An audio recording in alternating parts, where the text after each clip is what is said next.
Imagine a circle of thrones around the presence of God. 24 figures dressed in white with golden crowns, holding sacred bowls where the prayers of the saints burn. Who are they? Angels? Symbols? Or something infinitely more personal? There is a mystery in heaven that spans the centuries, and few dare to touch it. A secret hidden right at the center of the throne. The Apostle John saw it with his own eyes.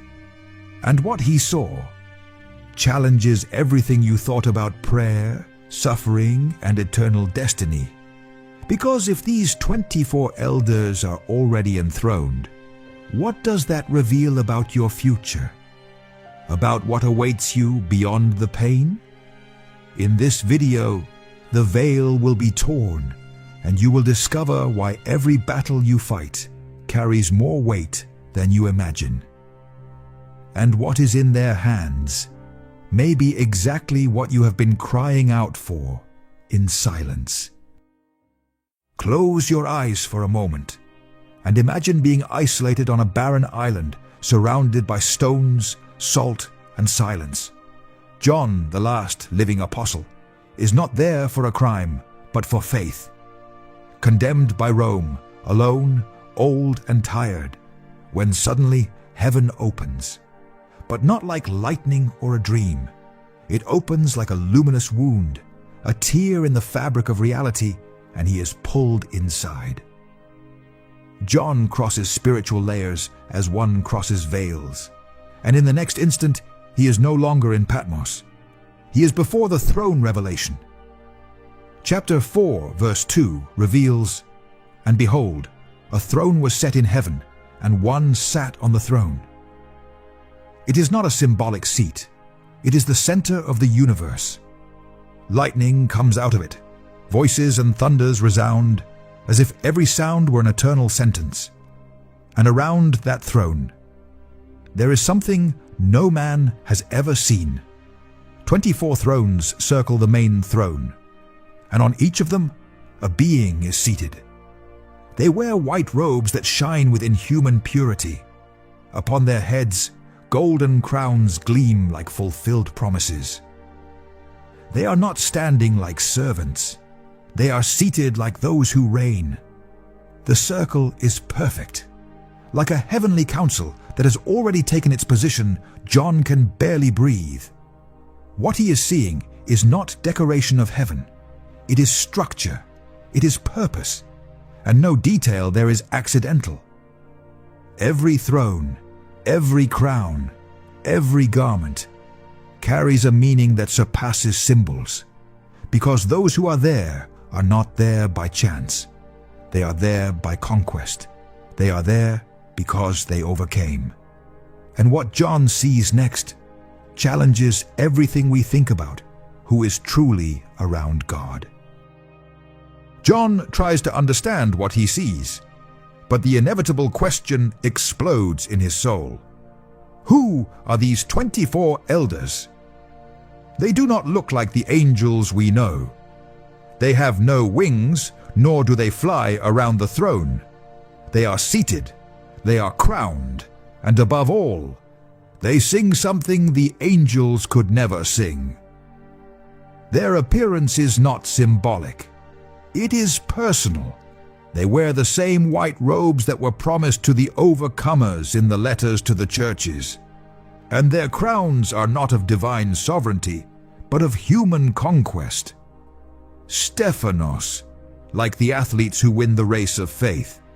They are glorified beings, but if they are human, how are they already there? For centuries, scholars tried to fit them into comfortable categories. They must be high-ranking angels, some say. But angels were never redeemed. They never needed to be saved because they never sinned. Others say they are just symbols of the people of God. But symbols do not speak with the voice of someone who suffered. And these elders speak. They move, they interpret, they feel. They fall with their faces to the ground and worship like those who know the weight of grace. They hold harps and bowls full of prayers, and they know what is inside, and what they sing changes everything. Because their words are not generic, they are personal. They say, "You redeemed us with your blood, and made us kings and priests." This is not distant narrative. This is testimony. This is confession from someone who was once dust and now reigns. They do not watch history, they are history. But what they wear and what they carry upon their heads will reveal once and for all who they really are. John did not hear their names, but he saw enough to understand what no title could say. Because in heaven, what you wear and what you carry on your head speaks louder than any introduction. And these elders were dressed in white. It was not just any white. It was the same fine linen promised by Christ to the faithful who overcame. Revelation chapter 3 verse 5 says, "He who overcomes shall be clothed in white garments, and I will never blot out his name from the book of life." That promise was not made to angels. It was made to the church. Angels appear in glory throughout Revelation, but they never receive garments for having overcome, because they never faced any trial. The robes of the elders are marks of redemption, not angelic adornment, and that changes everything. But there is something even more definitive. The crowns, John saw them. Golden crowns on their heads. The word used is not diadema, symbol of inherited royalty, but Stephanos, the crown of the victor. And that word appears only where the redeemed have access. 1 Peter chapter 5 verse 4 says, "And when the chief shepherd appears, you will receive the incorruptible crown of glory." James chapter 1 verse 12 declares, "Blessed is the man who endures temptation, for when he is approved, he shall receive the crown of life." And 2 Timothy chapter 4 verse 8 affirms, "Henceforth there is laid up for me the crown of righteousness, which the Lord, the righteous judge, shall give me on that day, and not to me only, but also to all who love his appearing." These crowns belong to humans who overcame by faith. And here is the final blow. Revelation 4:10 shows the elders casting their crowns before the throne. They know how much those crowns cost. They know they were gifted by the Lamb. And that is why they return them in his honor. Garments and crowns, promises fulfilled, rewards conquered, identity revealed. We are not before symbolic beings. We are before glorified humans, overcomers, redeemed, now enthroned with Christ. But the greatest proof of who they are is still in their hands. If their garments reveal who they are, what they carry in their hands reveals what they do. John sees them with two tools, harps and golden bowls. These are not decorative objects. They are instruments of spiritual warfare and priestly worship. And this is crucial. Revelation chapter 5 verse 8 says, "And when he had taken the book, the 4 living creatures and the 24 elders fell down before the Lamb, each having harps and golden bowls full of incense, which are the prayers of the saints." Do you understand? Those thrones carry your prayers. Those hands hold what you whispered in silence in the early hours when no one saw you. In heaven, prayer is not abstraction. It has fragrance. It has weight. It has a place. And the elders are responsible for lifting them before the Lamb. This is not the role of an angel. This is the role of a priest. In the Bible, angels announce, fight, and blow trumpets, but they do not intercede. The ones who carried incense and presented offerings in the temple were the priests, and those whom David separated into shifts with harps, according to 1 Chronicles chapter 25, were the prophetic musicians who worshipped before the Lord, day and night. A harp was not a musical ornament. It was a tool of proclamation. David used sound to drive out demons.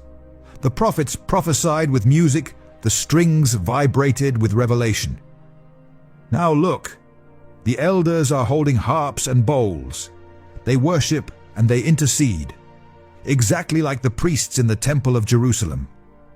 They are not spectators. They are ministers of an eternal liturgy. And if in the earthly temple this was done by men, why would it be different in the heavenly temple? If their garments and their crowns identify them, what they carry in their hands confirms their vocation.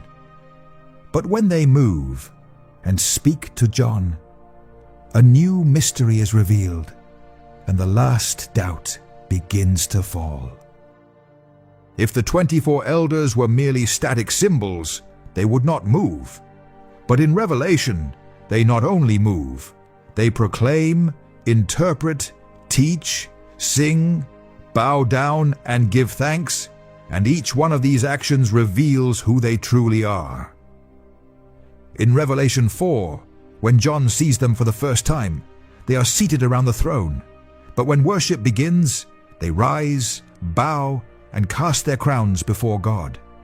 Living worship. Total surrender.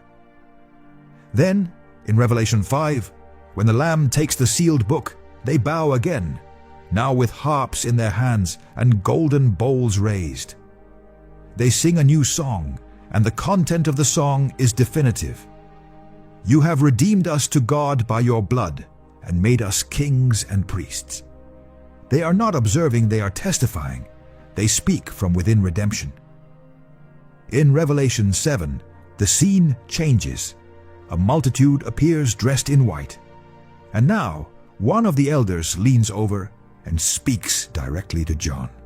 Revelation 7:13-14 says, Then one of the elders asked me, These who are clothed in white robes, who are they and where did they come from? I answered, Sir, you know. And he said, These are the ones who came out of the great tribulation and washed their robes in the blood of the Lamb. This elder interprets the prophetic vision. He explains, he teaches. His voice is not that of a messenger angel. It is the voice of a priest who knows the path because he has already walked it. He speaks with compassion, with knowledge, with authority. And this repeats in Revelation 11, when the elders declare, We give you thanks, Lord God Almighty, who is, and who was, and who is to come, because you have taken your great power and have reigned. They proclaim history, interpret judgment, glorify the reign of God. In every chapter where they appear, they are not silent. They act, respond, lead. This is not the role of angels, it is the role of royal priests. And what they do is what the church was called to do.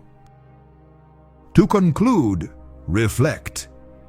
If the 24 elders are already enthroned, dressed in white, holding harps and bowls of prayer, then what God promised is not a distant ideal. It is a guaranteed destiny for the faithful. They are not vague figures. They are you in the future if you do not give up. Every tear you shed today is being collected. Every prayer seemingly ignored is being stored in golden bowls. Every time you overcome sin in silence, a new fiber of linen is woven into your eternal garments. Imagine the moment when your eyes open on the other side. You step into the circle, the voices fall silent, and the Lamb looks at you. Then a crown is placed upon your head, not because you won by strength, but because you never stopped believing. And in that instant, like them, you kneel, not out of obligation, but out of gratitude, and you cast your crown before him, not because it has no value, but because he has infinite value. And if this spoke to you, leave your like. Share this video with someone who needs to remember that faithfulness has a reward. And write in the comments, "I will wait for my crown." Until the next video, and may God bless you.